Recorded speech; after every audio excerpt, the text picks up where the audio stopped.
नमस्कार सर. नमस्कार. दर्शकांना माझा प्रथम नमस्कार. आपण या अगोदर जे व्हिडिओ लावला होता, इंटरव्ह्यू घेतला होता, 40 वर्ष समाजसेवा करणारे नगरसेवक तथा माजी सभापती प्रतापराव हातागळे यांचा व्हिडिओ आपण जेव्हा अपलोड केला, त्या व्हिडिओला अतिशय भरभरून प्रतिसाद मिळाला. त्याकरता प्रतापराव हातागळे यांची परत एक मुलाखत आपण घेत आहोत त्यांच्या जीवनपटावर. याकरता आज इथं आपण आलेलो आहोत. नमस्कार सर. नमस्कार सर. आमच्या दर्शकांना आपण पहिला आपलं पूर्ण नाव परिचय द्यावा. मी प्रताप लक्ष्मण हातागळे, माजी नगरसेवक, सभापती, पाणी पुरवठा विभाग. त्यावेळेसला आरोग्य विभाग तुम्ही दाखवलेलं होतं, परंतु मी पाणी पुरवठा विभागाचा मी सभापती होतो 1991च्या वर्षाला. मी नेताजी नगरचा रहिवासी आणि मांगगारुडी समाज विकास मंडळाचा मी अध्यक्ष. मांगगारुडी समाज. आपलं शिक्षण वगैरे? माझं शिक्षण 8वी वर्गापर्यंत झालेलं आहे. आणि आपल्याला आपण ज्या जातीत राहता त्या समाजाचे आपण अध्यक्ष आहात. जी हां. तर हे अध्यक्षपद जे आहे, हे पद आपण समाजाने आपल्याला दिलं की आपण स्वयंघोषित केलं?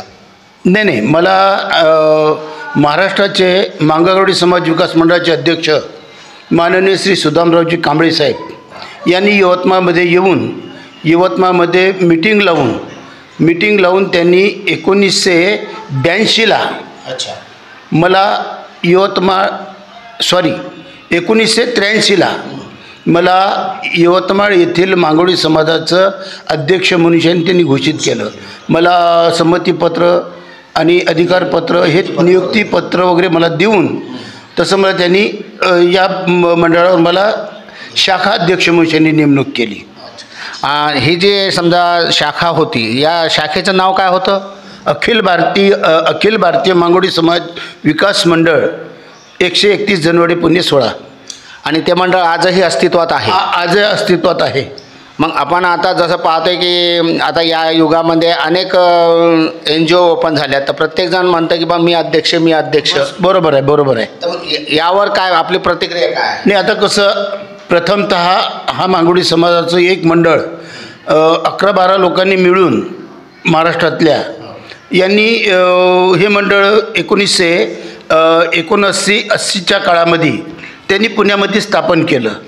आणि पुण्यामध्ये स्थापन केल्यानंतर लगेचच ते यवतमाळ येथे येऊन त्यांनी समाजाची बैठक घेऊन त्यामध्ये मला त्यांनी अध्यक्ष म्हणून घोषित केलं. खैर, आपण या विषयावर वळणार आहोत.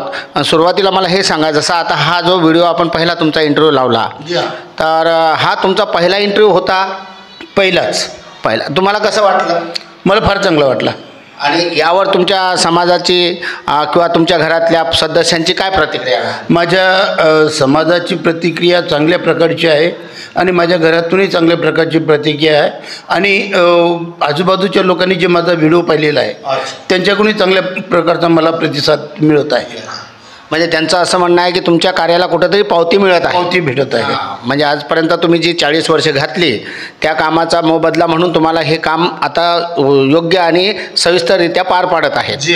अच्छा, यानंतर आता आपण मला एक सांगा, 40 वर्षा अगोदर तुम्ही जेव्हा यात उतरलात तर तुमचा तो प्रवास 40 वर्षाचा कसा होता? आता 40 वर्षाचा प्रवास म्हणजे मी 1982 पासून समाजाचे चिल्लर चालर असे म्हणजे छोटे मोठे कामं करत राहायचो. तर त्या व्हिडिओमध्ये आपण जे म्हटलेलं होतं की पहिल्या व्हिडिओमध्ये की जसं इथली समस्या फार गंभीर होती. पाणी नव्हतं, रोड नव्हता, नाल्या नव्हत्या आणि घरामध्ये विद्युत म्हणजे झोपड्यामध्ये तर नव्हतंच म्हणा, परंतु जसं नगरामध्ये जसं रोषणाई पाहिजे स्ट्रीट लाईट वगैरे हे नव्हते. परंतु 84च्या लोकसभा आणि विधानसभेच्या निवडणुकीच्या काळामध्ये उमेदवार या उत्तमराव पाटील आणि सदाशिवरावजी ठाकरे हे आल्यानंतर मी त्यांना माझी समस्या मांडली आणि त्यांनी अधिकाऱ्यांना पाठवून नळ आणि रोड, विद्युत पुरवठा हे त्यांनी उपलब्ध केला. करून दिला. म्हणजे तुमच्या प्रयत्नातून ते झालं. अच्छा. आणि दुसरी गोष्ट अशी होती की मग शिक्षणही असेल ना. हा, शिक्षण चालू होतं ना माझं. आणि मग आपल्या समाजाचे काही शिक्षण. समाजामध्ये त्या काळामध्ये शिक्षणाचा प्रचार प्रसार नव्हता. परंतु माझ्याकडे माझ्या वडिलांनं माझ्या 3 बहिणी ह्या शाळेत टाकलेल्या होत्या.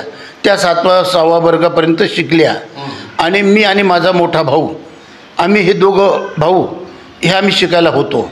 आणि माझ्या चुलत काका, त्याचं नाव रामाजी हातागळे, यांचे 2 मुलं त्यांनी ते शिक्षणासाठी टाकलेले होते. आणि माझा 4थ्या नंबरचा जो काका होता रतन हातागळे, यांनीसुद्धा त्यांचा 1 मुलगा त्यांनी शाळेमध्ये टाकला होता. असे आम्ही त्या काळामध्ये म्हणजे 76-77च्या काळामध्ये आम्ही जेव्हा 1ल्या-2ऱ्या वर्गात शिकत होतो, 76मध्ये मी 6व्या वर्गात होतो.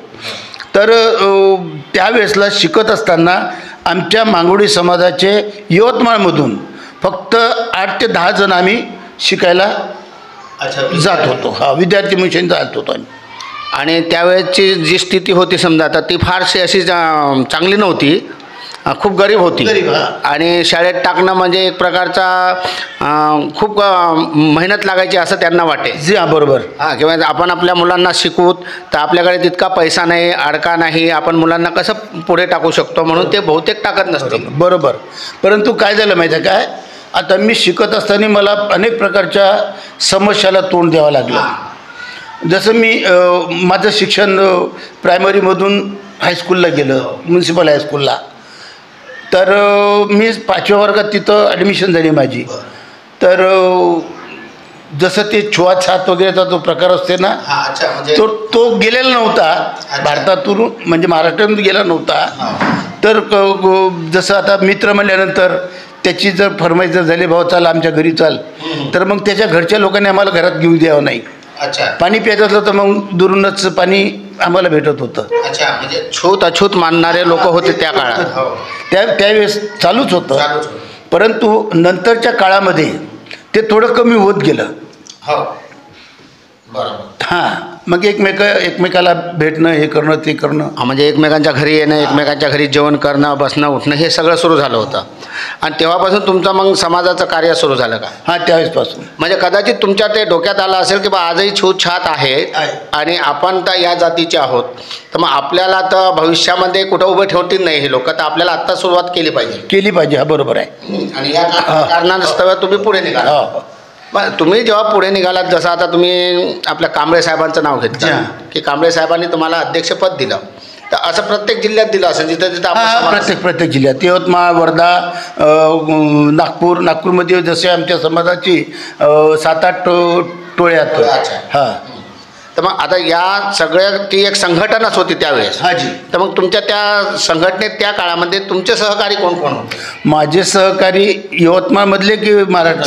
सगळ्या समाज. आता यवतमाळमधले ते तुम्हाला जे कळवलं ते एकदा सांगा ना आपण. हां, शिवा सकट, केशव, यवतमाळमधले शिवा सकट,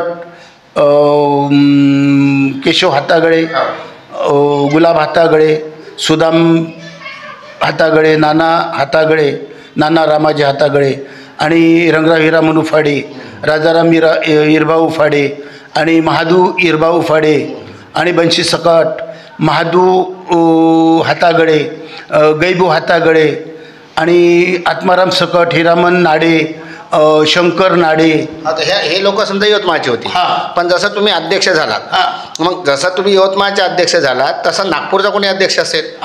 तर मग अशा लोकांची नावं सांगा तुम्ही जे अध्यक्ष झाले आणि तुम्ही मिळून सहकार्य करून ते काम. मग आता वर्धेमधील ब्रिजलाल गायकवाड हे अध्यक्ष, आणि कन्हानमध्ये नागपूरमधलंच कन्हान एक ग्रामपंचायत आहे, तिथले त्यांचं नाव काय,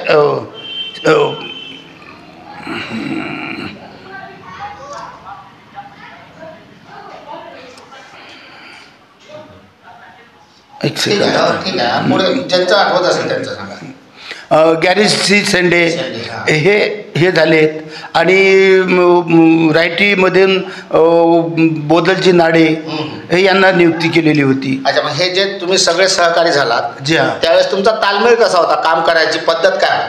काम करण्याची पद्धत तिकडं काय तेवढं नव्हतं विशेष, फक्त कणांमध्ये होतं जरा. नाही म्हणजे आता जसा तुमच्यावर समाजावर समजा कांबळे गुरुजींनी एवढी मोठी जबाबदारी जर दिली असेल तर त्यांनी ते पाहून दिली असेल नाही की बाई या समाजात हा एक व्यक्ती आहे आणि हे अध्यक्षपद हे सांभाळू शकतात आणि समाजामध्ये अवेअरनेस ज्याला जागरूकता म्हणतात ते आणू शकतात. तर त्या हिशोबानं मग प्रत्येकाला तेच पद दिलं ना. मग त्यांनी प्रत्येक समाजात प्रत्येक आपल्या एरियामध्ये ती काय काय कामं केली? हां, तर मग आता मग आमची ही सगळ्या लोकांची आमची बैठका चालू आहेत. आम्ही यवतमाळमध्ये बैठक घ्यायची तर मग त्या लोकांना निमंत्रण द्यायचं. मग ते लोक तिकडून वर्धा, कन्हान, नागपूर, चंद्रमेनगर, गिट्टी खदान, रायटी, तो नागपूर जिल्ह्यातून ते म्हणजे 5-7 जे शाखा नेमलेल्या होत्या ते सगळे लोक यवतमाळमध्ये येणे, आम्ही तिकडं जाणं, एकमेकाचा रस्ता, एकमेकाची कामं हे करत आलो आम्ही. आणि यातूनच समजा आपण समाज घडवत गेलो. अच्छा, आता एक महत्त्वाचा विषय असा की मग त्यावेळेस आपण जेव्हा अवेअरनेससाठी कार्यक्रम केला तर आता जसं शासन काय म्हणतं की एखादा समाज जर अति दुर्लक्षित असेल, मागासवर्गीय असेल तर अशा समाजामध्ये आवर्जून 3-4 कार्यक्रम गव्हर्नमेंटचे लागतात. जसं कुटुंब नियोजन आहे, साक्षरता मिशन आहे, नशाबंदी आहे, बालविवाह आहे, असे काही 4-5 जे कार्यक्रम जे ठरलेले असतात त्यांचे शासनाचे की ह्या गोष्टी तिथं जाणून बुजून टाकाव्यात. तर अशातला काही उपक्रम आपण राबवला का? हां, मग मी ज्यावेळेस नगरसेवक झालो त्यावेळेस मी साक्षरता अभियान हा कार्यक्रम राबवला. तर त्यात माझ्यासोबत रमेश नाडे, विलास नाडे, राजू हातागळे, चैना हातागळे आणि कोण अजून होते बा, अजून 10-15 लोक माझ्यासोबत होते. अच्छा, मग या ज्या शिक्षणाचं तुम्हाला जसं महत्त्व पटलं तर हे महत्त्व तुम्हाला समाजाला पटवून द्यायचं होतं म्हणून समाजाला कितपत पटलं? हां, मग आम्ही समाजाचे रात्रीच्या बेसला प्रौढ शिक्षण, मग लहान लहान जी मुलं होते त्यांना शाळेमध्ये ॲडमिशन करून दिली, नगरपालिकेच्या शाळेमध्ये. मग नंतरला त्यावेळेसला ज्यावेळेस ॲडमिशन प्रथमतः केली तर त्यावेळेस जन्मदाखल्याचा काही प्रश्न नव्हता, परंतु नंतरच्या काही काळानंतर मग जन्मदाखला मागायला लागले की आम्हाला जन्मदाखला द्या, कारण की आमच्या या समाजाकडे जन्ममृत्यूची कुठल्या प्रकारची नोंद नव्हती किंवा केली नाही या लोकांनी. आजही कोणा लोकांची नाही. त्यांच्या जे काही दवाखान्यामध्ये डिलिव्हरी झाल्या अशाचीच नोंद तिथे आहे, परंतु त्या घरात जे डिलिव्हरी झालेल्या होत्या तर त्यांनी कुठल्या प्रकारची शासनादरबारी त्यावेळेसला किंवा नंतरच्या वेळेसला ती केलेली नाही. हां, तर मग तेच गव्हर्नमेंटचं तेच काम होतं की तुम्ही इकडे घरात जे डिलिव्हरी करता ती न करता तुम्ही शासकीय रुग्णालयात केली तर त्याची नोंद लवकर मिळेल. हां, तर ते याकरता नाही केली त्यांनी, त्याच्या अज्ञान अवस्थेमुळे. हां, म्हणजे ते अशिक्षित असल्यामुळे शिक्षणाचा त्यांना मर्म कळला नाही, त्यामुळे ते माहीत नव्हतं. बरं, मग एखादा आपण कुटुंब नियोजनाचं का नाही लावलं? नाही, कुटुंब नियोजनाचं नाही लावलं, परंतु समाजातील लोकांच्या कुटुंब नियोजनाच्या बद्दल भार टाकला. हां, आणि मग कमीत कमी 90-92च्या काळामध्ये लगभग 25-40 लोकांचं कुटुंब नियोजनाचा प्रोग्राम घेतला. हां, आणि नशाबंदी, दारूबंदी वगैरे? नशाबंदीचा तर नाही मला, पण स्वयंपद्धतीनं नशाबंदी केली मौल्यातली. म्हणजे मौल्यामध्ये प्रत्येकाच्या घराने दारू विकायला होती, जुवा चालू आहे. आपण स्वयं 11-15 कार्यकर्त्याच्या माध्यमातून इथला जुवा आणि जुगार आणि दारू हे बंद करून त्या लोकांना कामधंद्याच्या बद्दल सांगणे, घर बनवा, काहीतरी नवीन वस्तू आणा, घरामध्ये ठेवा, लावा. म्हणजे असं टाकू हां, अशा प्रकारचं ते. बरं, आता भविष्यामध्ये जसं आता आपण डिजिटल इंडियाकडे वळत आहोत, डिजिटल जसं आता मी इथे येऊन तुमचा इंटरव्ह्यू घेत आहे आणि आजच्या कंडिशनमध्ये प्रत्येकाला डिजिटल इंडिया किंवा डिजिटल व्हायला अपडेट राहायला पाहिजे. तर आपण आज अपडेट आहात का? आपला हा समाज, आपण म्हणा किंवा समाज म्हणा, अपडेट आहे का? नाही, तेवढा विशेष नाही.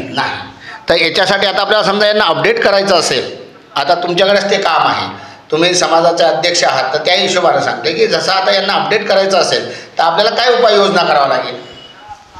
आता उपाययोजना त्यांच्या म्हणजे त्यांची मानसिकता काय असेल, त्यांचे विचार काय असतील, आपल्याला काय रुजवा लागेल त्यांच्या मनात? माझं एकच म्हणणं राहील की मुलांना शिकवा, त्यांचं संगोपन चांगल्या प्रकारचं करा.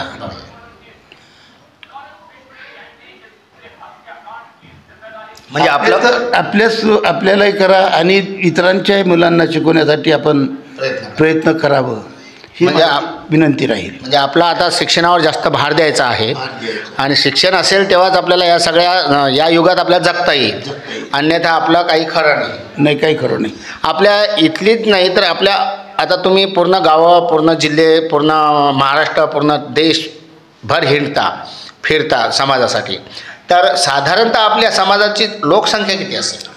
हां, तर प्रत्येक गावानं म्हणजे जसं यवतमाळ आहे, यवतमाळमध्ये लगभग 1200च्या जवळपास लोकसंख्या आहे. त्या काळामध्ये 80च्या अगोदर 150-200 लोक होती. नंतरला वाढलेत, 85ला झालेत 250-300च्या जवळपास. आता वाढलेली आहे संख्या. जसं वर्धा आहे, वर्धामध्ये लगभग आता 5 ते 7,000 जवळपास लोकसंख्या आहे. कन्हान नागपूर ब्लॉक जर घेतला तर नागपूर ब्लॉकमध्ये लगभग 25 ते 30,000च्या जवळपास मांगोळी समाजाची लोकसंख्या आहे. बरं, ही कागदावर आहे का फक्त आपण पाहिली? नाही, पाहिली कागदावर नाही कोणाची. अच्छा, नाही, जसं आता मधात एक मुद्दा उठला होता की बा आपल्याला आरक्षण लागू करावं शासनाने, पण शासनाचा काही GR असतो, काही नियम असतात की जोपर्यंत तुमच्या समाजाची लोकसंख्या ही त्यांना ज्या फिगरमध्ये पाहिजे त्या फिगरमध्ये येत नाही तोपर्यंत ते कुठलेच आरक्षण देत नाही. हां, तर कसं आहे माहिती आहे का साहेब, आपल्या भारताच्या राष्ट्रपती माननीय श्री प्रतिभाताई पाटील ह्या ज्यावेळेस राष्ट्रपती होत्या त्यावेळेस आम्ही आमच्या समाजाच्या जळगावच्या मीटिंगमध्ये आम्ही गेलो होतो. त्या काळामध्ये त्यांची तिथं कार्यक्रम होता त्यांचा, तर आमचं शिष्टमंडळ त्यांना भेटलेलं होतं. मग आम्ही त्यांना आमची समस्या मांडली त्यांच्यासमोर की आमच्या समाजाची दैनंदिन हालत फार बिकट आहे आणि शासनाच्या ज्या काही योजना ज्या आहेत ह्या आमच्या समाजाच्या पदरी पाडण्यात यावं. आमच्या मुलाबाळांना शिक्षणाची गोडगोडी लागावी म्हणून त्याकरता आमच्या समाजाच्या काही संस्था ज्या आहेत आमच्या त्यांना काहीतरी शाळा, विश्रामगृह म्हणजे तुमचं वसतिगृह, मागासवर्गीय मांगोळी समाज म्हणून त्यांनी वसतिगृह द्या. तर त्यांनी आम्हाला म्हणणं केलेलं होतं का तुम्ही आम्हाला तुमच्या मांगोळी समाजाची एकंदरीत यादी आम्हाला द्या. तर मग त्या पद्धतीनं मग महाराष्ट्राच्या अध्यक्षांनी माझ्याकडची जबाबदारी टाकलेली होती आणि मी प्रत्येक जिल्ह्यात, प्रत्येक राज्यात जाऊन त्याचा मी सर्वे केला. परंतु कुठं प्रतिसाद भेटत होता, कुठं विरोध होत होता. कारण की ह्या समाजाला तो ब्रिटिशांनी जो कलंक लावला होता ना क्रिमिनलचा, तर त्या धाकामुळे म्हणजे त्या भीतीमुळे त्यांनी त्या सर्वे करता थोडा विरोध आला. मग मी त्यांना म्हटलं की तुमच्याकडे निवडणुकीच्या वेळेसला लोक येतात, घरी सर्वे करून जातात, मग त्यांना तुम्ही तुमचे नावं, तुमच्या पत्नीचे नावं, तुमच्या घरातल्या सदस्याचे नावं तुम्ही देता, बरोबर, त्यांना का देता मग तुम्ही? मग आपण जातीचे आहोत, आम्ही तुमच्याकडे सर्वे करायला आलो, तर मग आम्हाला तुम्ही तुमचं पूर्ण माहिती द्या, सहकार्य द्या. तर काही लोकांनी तिथं विरोध दर्शवला. अच्छा, म्हणजे समाजाच्याच लोकांनी विरोध दर्शवला. आणि तो कोणावर, शासनाप्रती की तुमच्या प्रती? शासनाच्या प्रती, माझ्या. अच्छा, म्हणजे समाजात आजही ही पद्धत आहे की समजा एखादा समाज बांधव एखादं चांगलं काम करत असेल तर इतर म्हणजे आपल्या समाजातले काही समाज बांधव आहेत जे त्यांना काम करू देत नाही, म्हणजे सहळ विरोध करतात. आणि जो कोणी विरोध करतो याचा अर्थ तो समाज कंटकच ठरतो. बिलकुल. अच्छा, आता मुळात कसं झालं माहिती आहे काय की जसं 1979-80च्या कालखंडामध्ये जे अखिल भारतीय मांगोळी समाज विकास मंडळाची स्थापना केली ते मंडळ चांगल्या प्रकारचं चालत होतं. महाराष्ट्राचे त्यावेळेचे मुख्यमंत्री शंकररावजी चव्हाण साहेब हे जे होते त्यांनी समाजाकरता चांगल्या प्रकारचं काम केलं. पुढं आपल्या समाजाच्या पुढ्याचं नाव झालं. त्या आपल्या समाजाच्या लोकांना दलित मित्र मनुष्यांनी महाराष्ट्र शासनानं पुरस्कृत केलेलं आहे. तर मग दुसराच कुठला तरी लोकांचं ऐकून तिसऱ्या कोणाचं ऐकून त्यांनी आपलं मंडळ अलग केलं. आपल्या जातभाईने जातीच्याच लोकांनी. मग एक मंडळाचे आता 1000 मंडळ झालेत. आणि 1000 मंडळ झाले म्हणजे 1000 राष्ट्रीय अध्यक्ष झालेत. अच्छा. आणि या राष्ट्रीय अध्यक्षामुळे माझं एकच म्हणणं साहेब की ह्या सर्वांनी एक मिळून एक झेंडा निर्माण करून लागेना वेळ आपल्याला महिना 6 महिने जसं एरवी आपण जातो समाजकार्यासाठी प्रत्येक गावातल्या प्रत्येक खेड्यामधल्या शहरामधल्या जाती जमातीच्या लोकांना प्रत्येकांना मिळून मिसळून घेऊन एक बैठक लावून त्याची एक संघटना तयार करून ती शासनापुढे मांडा. म्हणजे फक्त एकच मग या त्या मंडळाच्या नंतर दुसरं कोणी उभं राहून त्यानं दुसरं मंडळ खोललं नाही पाहिजे. नाही मग त्यात तर जसं तुम्ही एकच मंडळ केलं तर आपली एकताही तेवढी दाट राहील ना. आणि समजा दुसरा कोणी एखादा करत असेल तर आपला त्याचा विरोध राहील. तिथं मग आता समजा प्रतिनिधी झाले, खासदार आमदार झाले, ते आपली दाद घेऊ शकतात. जिल्हा परिषद एरिया असून समजा तो जिल्हा परिषद सदस्य आपली दाद घेऊ शकते, आपल्या समस्याचं निवारण करू शकते.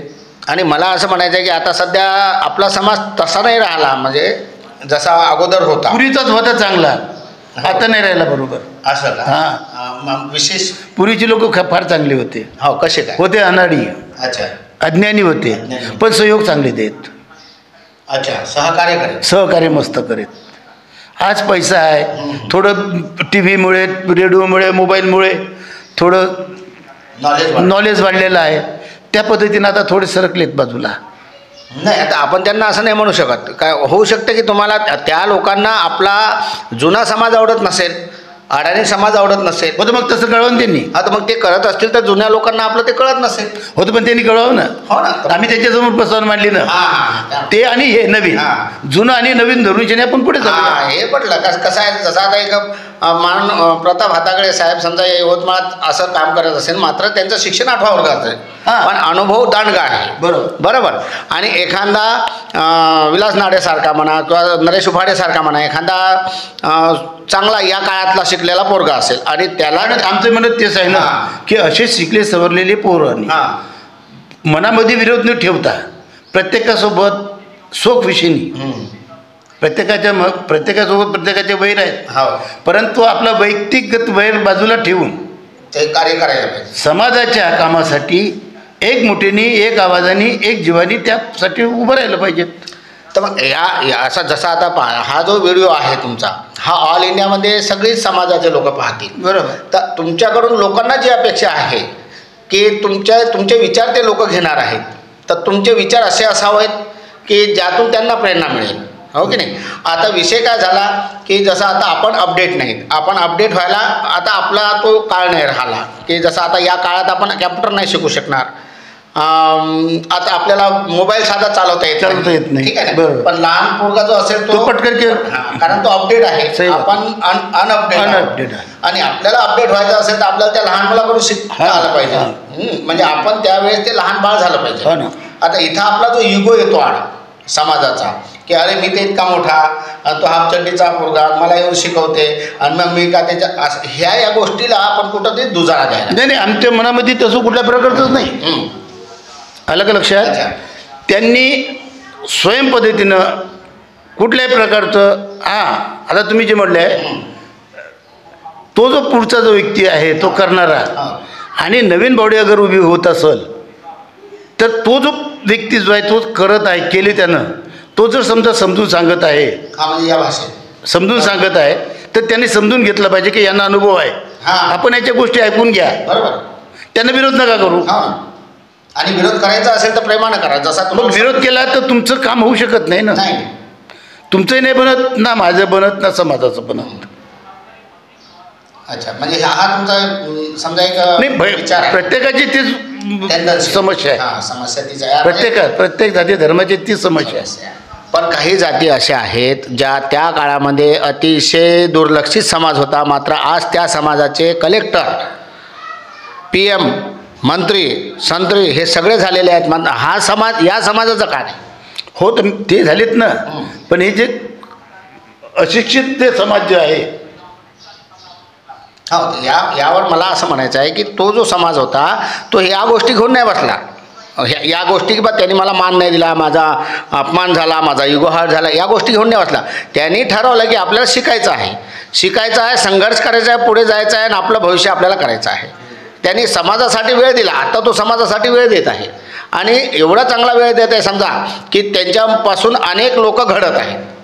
तसं आपणही करता येईल. नाही, आता कसं एक आपण त्यांच्यासमोर एक चित्र दाखवलेलं होतं.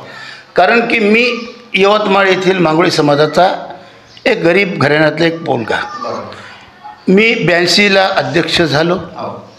त्या अध्यक्ष नात्यातून मी यवतमाळ समाजातील प्रत्येक लोकांना समजून सांगून त्यांच्या समस्याचं निवारण करून त्यांच्या मुलांना पोटभर अन्न कसं भेटल त्याचा विचार करून, आई ही बाहेर राहायची, बाबा हे बाहेर राहायचे आणि ते मुलं शाळेतले माझ्याजवळ राहायचे. मी त्यांना शिकवलं. उदाहरणार्थ त्यांचे घर टॅक्स पावत्या करणे, त्यांना घरं बनवण्यासाठी चांगल्या प्रकारचं मार्गदर्शन देणे, म्हणजे झोपडीतून तंबूतून कुड्या मातेच्या सेनामातेच्या घरामध्ये, मग सेनामातेच्या घरातून मग शासनाच्या मार्फत मी म्हणजे डेप्युटेशन मांडलं.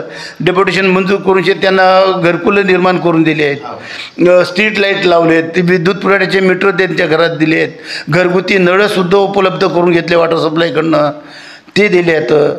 आता ह्या एवढी सुंदर कामं तुमच्याकडून जेव्हा झालीत तर मला असं म्हणायचं आहे की या समाजाने आजही तुम्हाला तोच प्रतिसाद द्यायला पाहिजे. कारण मला असं वाटतं की प्रताप हातागळे जर या समाजातून कार्य करत असेल तर माझा 100% प्रतिसाद या व्यक्तीला असावा. कारण हा व्यक्ती आम्हाला मार्ग दाखवू शकतो, पण अशी भूमिका कोणीच घ्यायला तयार नाही.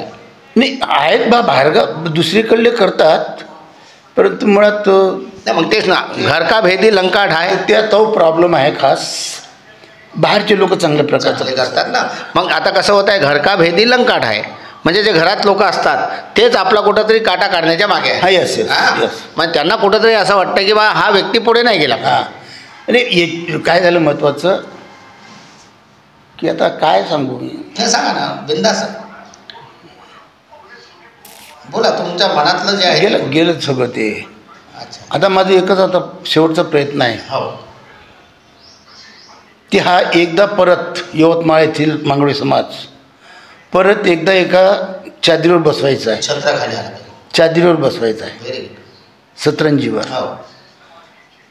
आणि येणाऱ्या काळामध्ये लढा देण्याकरता त्यांना प्रवृत्त करायचं आहे. म्हणजे आपण आजचं जनरेशन जे आहे त्यांना, आणि मागून त्यांना सपोर्ट करत राहायचं. म्हणजे आपण आता जे भूमिका घेणार आहात ती मार्गदर्शक म्हणून घेणार. येस, बढिया.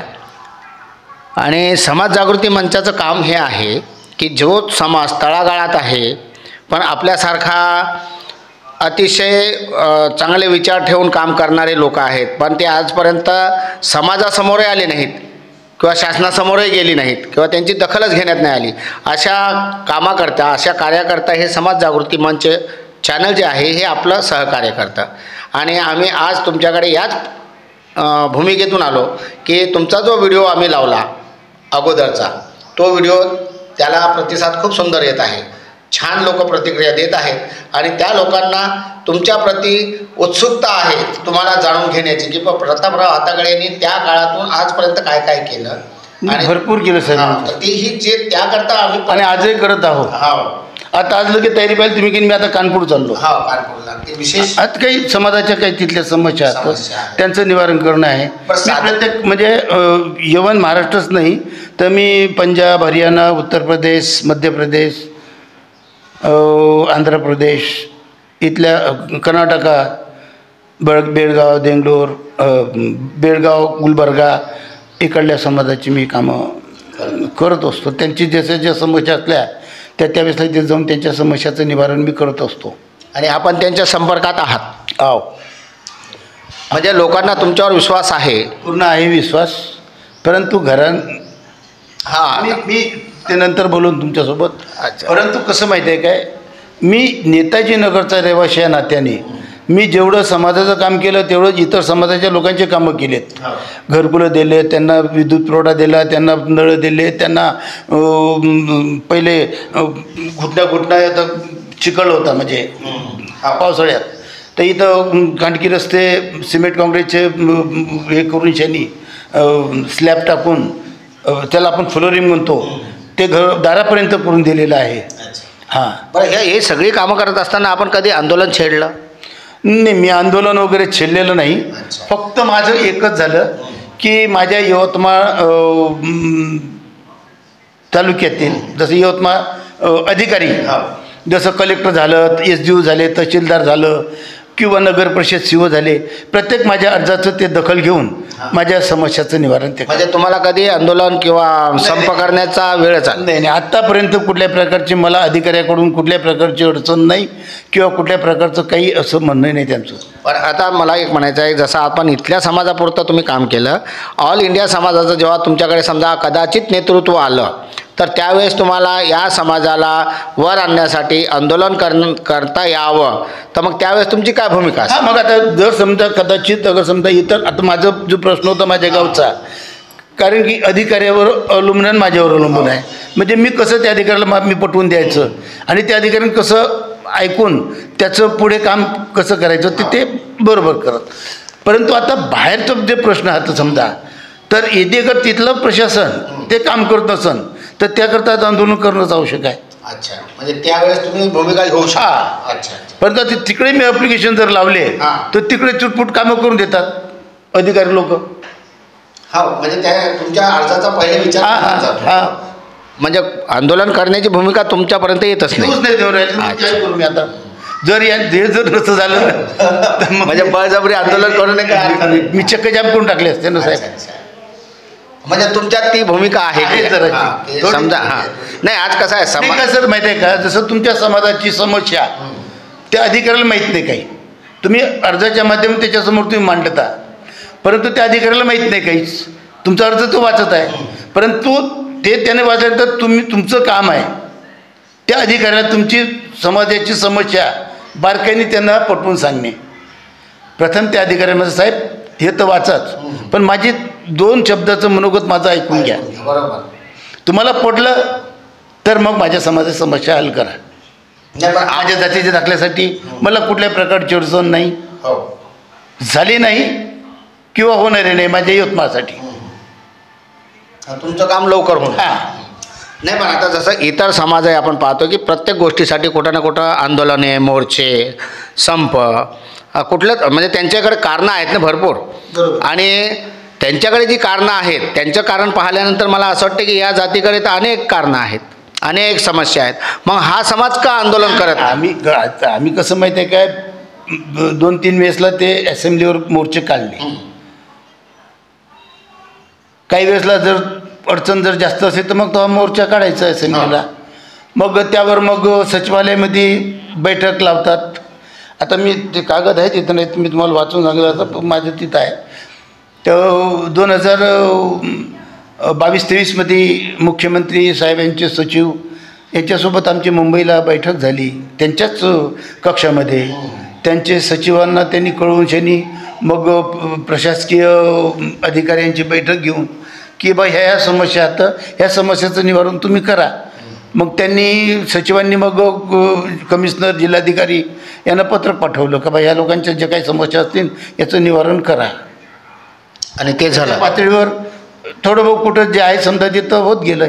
म्हणजे तिथपर्यंत पोहोचलंच नाही, तुम्ही आंदोलनाच्या भूमिकेत पोहोचलात नाही. पोहोचलो नाही आणि ते पोहोचलो तर अशा समस्याचं निवारण केलं. म्हणजे मधातून त्यांनी मार्ग काढून तुमचं कार्य दिलं. म्हणजे कुठेतरी शासनाला हे माहीत आहे की समजा भविष्यात मागगाडोडी समाज एकजूट होऊन आंदोलनकर्त्याची भूमिका जर त्याने घेतली तर ते आपल्या उग्र होतील. बरोबर आहे की नाही? त्यामुळे कदाचित तुम्हाला तिथपर्यंत जाऊ न देण्याचं कारण ते असू शकते, म्हणून तुमचे कामं पटापट होतात.